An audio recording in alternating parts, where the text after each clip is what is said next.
We have multiple huge Toronto Maple Leafs updates to go over today as the playoffs are just days away and the Leafs play a game tonight. Craig Berube and the Leafs have come out and dropped some big details as it pertains to many of the injuries the Leafs are dealing with. We're going to break down exactly what those are and discuss what it means going forward. We also have Craig Berube revealing the master plan for the Leafs ahead of the playoffs. So stay tuned for all that in this episode. But before we get into it, if you're a part of the percentage who aren't subscribed to the channel, this is the place to be for daily Leafs content. The playoffs are just days away. Of course, the Leafs play their second last game tonight, and they're still hoping to clinch the Atlantic Division with a win tonight. But Darius, a lot to go over today, and some good news, some interesting news, and there's probably some bad news thrown in there as well, depending on how you like some of these guys. Well, let's start with the big story of the day. Craig Berube says Jake McCabe and OEL have upper body injury, so we finally have some clarity on what exactly the injury is. And in addition to McCabe, OEL has begun skating, but Berube was non-committal about the player's availability for game one of the playoffs. Now, there's a few different things going on with this. I want to get your thoughts on it first before I chime in.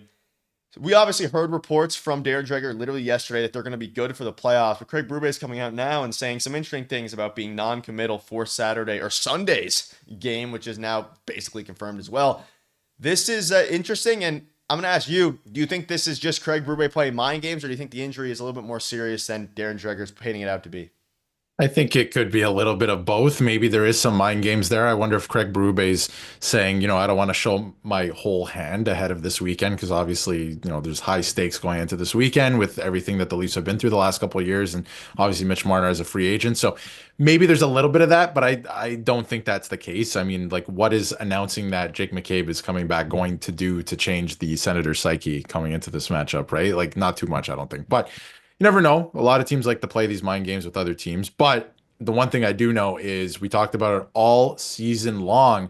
Day to day turns into week to week, turns into I don't know, because that's kind of what this is turning into at this point, where he did come out and say a couple days ago, and we've been covering it on the channel the last couple days and a week at this point, that Jake McCabe was going to get into a game, if not two games before the end of the season. That was going to happen. And now it's looking like he's not confirmed for game one of the playoffs. So I'm not asking to know the specifics of Jake McCabe's injury. Like, we don't need to know if it's a sprained ankle or anything like that, which it isn't because it's an upper body injury. But we do know, in the past, there's that whole saying where if it's an upper body injury, it's actually a lower body injury, and they like to play mind games like that. But, if it is, we don't need the specifics on it, but it is looking like, he's questionable at this point. We haven't heard anything in terms of David Kampf, right? What's going to happen with OEL? If the Leafs go into the playoffs after this entire season in game one without Jake McCabe and OEL, I mean, that is a problem. They've been pretty good this year. So I don't know. It's going to be very interesting heading into Sunday and seeing what the updates and how everything progresses through today's game, obviously against Buffalo.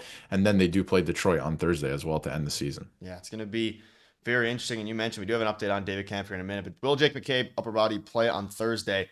Craig Berube, I don't know. That's going to have to be a question and a conversation I'm going to have with him individually about where he's at and what I think is best for the team and him. And, there could be some mind games being played. Obviously, I don't know, the Senators' game plan will be drastically altered by a Jake McCabe return or a non-return.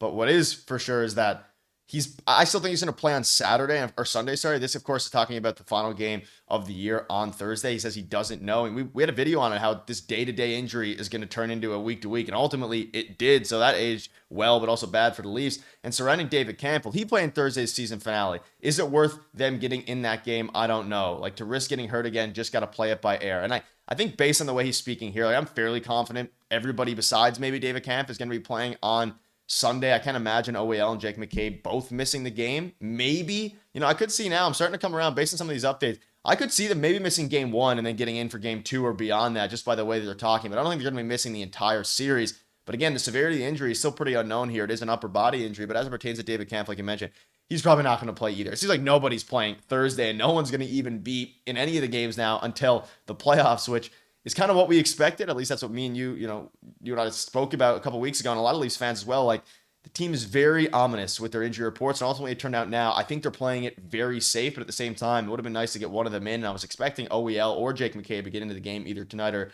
Thursday, but it doesn't seem like that's going to be the case for these guys.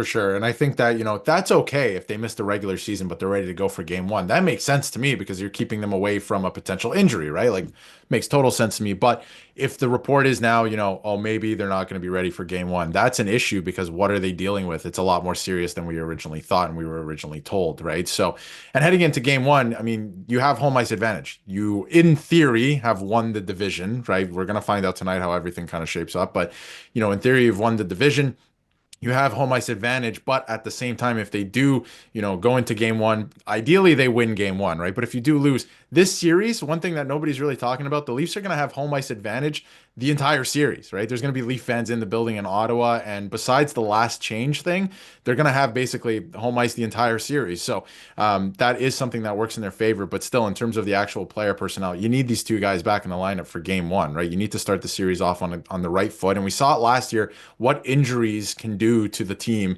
in the playoffs, right? The Leafs are very top heavy. If some of their top guys are not there, and obviously we're not talking about Nylander or Matthews or Marner in this case, obviously some of their better defensemen, it is going to have a huge factor, or it is going to play a big factor in their success in the rest of the series. You want to start off the series on the right foot. So hopefully they're back for game one, but some of the language that's being used this morning is a little worrisome. Yeah, and not ideal, but at the same time, we're still a few days out from that. And the Leafs do play a hockey game tonight. They have a chance to clinch the Atlantic Division. Anthony Stolarz in the Leafs net at morning skate and projects to be tonight's starter. So if you want to do some reading between the lines, this probably means Anthony Stolarz is going to be the starter on Sunday. The game is confirmed as of now.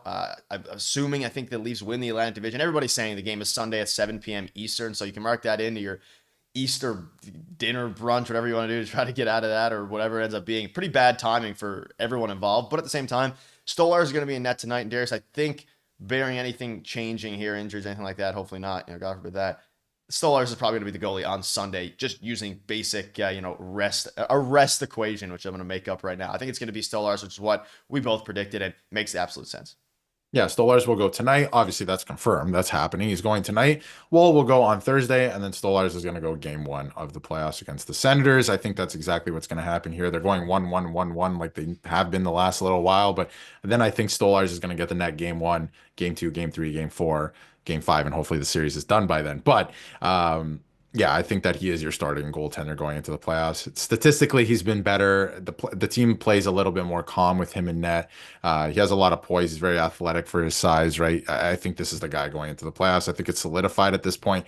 I think internally, they're still making a decision. I have to be honest. I think they look at everything till the last minute, as you should, because things pop up last minute all the time. But, from the outside looking in, it's got to be Stolarz at this point. He's been the rock for the team the entire year. Yeah, maybe they change things up if Stolarz starts to struggle. That's one of the benefits of having an elite tandem. Regarding the lines tonight, some more changes on that front. So Domi is replacing, of course, Järnkrok now. Järnkrok going from the second line to the fourth line. This is looking more like a playoff lineup to me, minus, of course, the third line is very interesting. You have Nyes, Yeah. Matthews, Marner, Domi, Tavares, Nylander. Then you have McMahon, Holmberg, Robertson, Lorentz, Lawton, Järnkrok. So I figured they were going to replace, if you were moving Domi up to the second line, I thought they were going to be putting Lawton back on the third line, then Holmberg in the fourth. They clearly like what they have with Lorentz and Lawton. But again, you're changing up the fourth line anyway by moving Holmberg off of that spot. What are your thoughts on this? It's very interesting, but we can kind of start to infer now what the lineup will look like as the season comes to a close. Maybe they're just holding down a spot for Pacioretty on that third line once he comes back, and then they're going to move Holmberg out of the lineup, something like that. Though he's coming off a pretty good game. It's a very interesting, a bunch of changes, even to the blue line as well. So things are staying fluid here. I think a lot of it's due to the injuries, of course, but I don't love that third line, to be honest, but it is what it is. A lot of it is external factors, like Kampf not being in there kind of messes up the lineup in terms of the forward lines, and then obviously the defense. We can't look too much into that because ideally that's not what it looks like. But in terms of the forwards, it's interesting. Like Domi was moved up last game; they started playing pretty well, so maybe you keep him there. Maybe you found something with that line.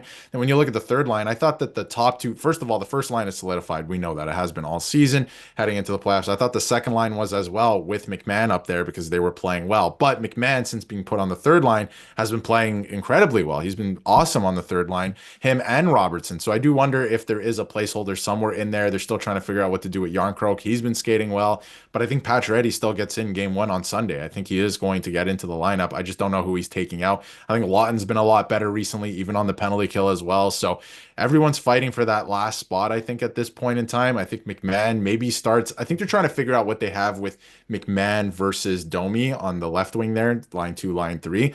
And then from there, they'll figure out the rest. I think Robertson's been playing a lot better recently in terms of obviously we know he can score, but he's throwing the body around. He's playing more physical. He's playing with an edge. So it's going to be interesting to see what they end up deciding. But, these games, the last two games don't mean nothing. The Leafs still have to clinch A, the Atlantic Division, and B, a lot of guys I think are fighting for their spot in game one of the playoffs. Yeah. I mean, we're going to keep you up to date. It's going to be a crazy, even once the season ends on Thursday, it's going to be crazy to see what happens with the lines, because we should have some sort of idea on Saturday, depending on when they skate Friday, Saturday. And then, of course, Max Pacioretty getting in, how that's going to work out. Of course, you don't have to worry about salary cap there. But then also you have the health of a bunch of guys. Of course, the blue line, that's including Myers and Mermis now, who you assume neither of them hopefully will be playing on Sunday. So a ton of moving parts. It is a 98.8% chance that the Toronto Maple Leafs play the Ottawa Senators on Sunday. Sunday is virtually confirmed at this point. I know it's not 100. I think basically it's 100% confirmed. I think if the Leafs don't win the Atlantic, then things might change a little bit. But not having hockey night in Canada is a little bit